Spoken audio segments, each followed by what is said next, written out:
It's not an easy listen by any means, with its anxiety-inducing velocity. If you make it through the maelstrom, you'll come through to these beautiful, serene vistas.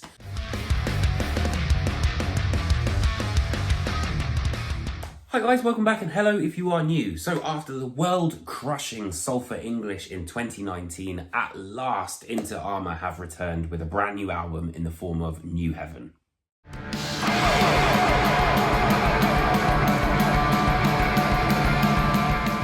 So for me, Into ARMA's appeal is manifold. There's elements of melody, dissonance, and psychedelia all put through New Heaven's kaleidoscopic vision. New Heaven, the title track, picks up exactly where Sulphur English left off, and it really lurches us into the album and, you know, kind of has this sort of like teetering and toppling sort of feel to it, almost like a drunk person like wobbling around essentially.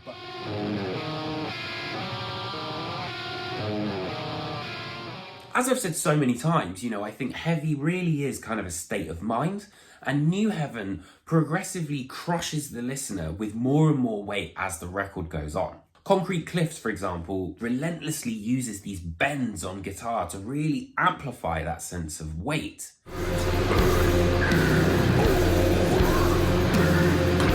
But then The Children the Bombs Overlooked, I think, you know, has more of a heaviness to it because of the way it starts with the drum beats and like the patterns in there as well.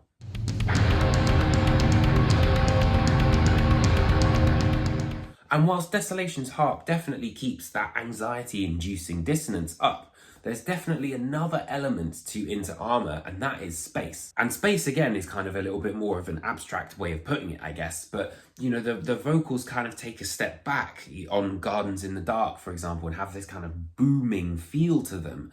And there's moments where there is literally, you know, kind of a stillness in the air, which I really, really loved.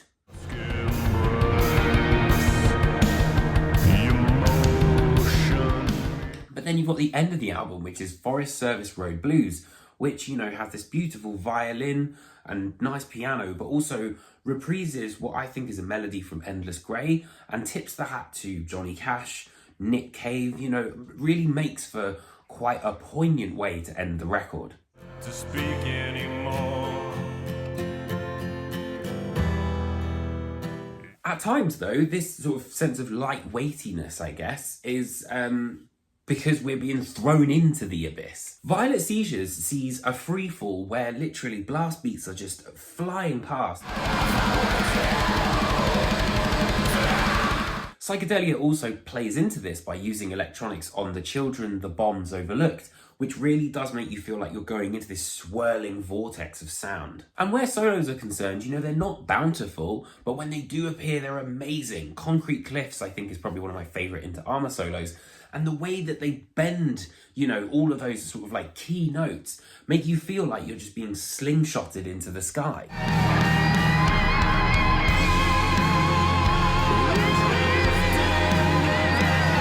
Not to mention that the way that the bass interacts with the leads I think is really interesting, particularly in Endless Grey, where it has this nice little solo, it's nice sort of fuzzy, it's cool, you know, the way that the different tones contrast with each other as well really makes it interesting. New Heaven is a record that is as nightmarish as it is dreamlike. It's not an easy listen by any means, with its anxiety-inducing velocity and the bleak feeling to it. I think there's a lot of bleakness on this record, but if you make it through the maelstrom, you'll come through to these beautiful, serene vistas. When Sulphur English came out, it was one of my albums of the year, and this is no different. I think this is going to be absolutely very hard to top. So for that reason, I'm going to give this album a 9 out of 10. So thank you so much for watching. If you could hit that like and subscribe button, it always helps my channel massively. And let me know what you think about the video and the album in the comments underneath me. And I'll see you guys very, very soon for another album review. But it always comes down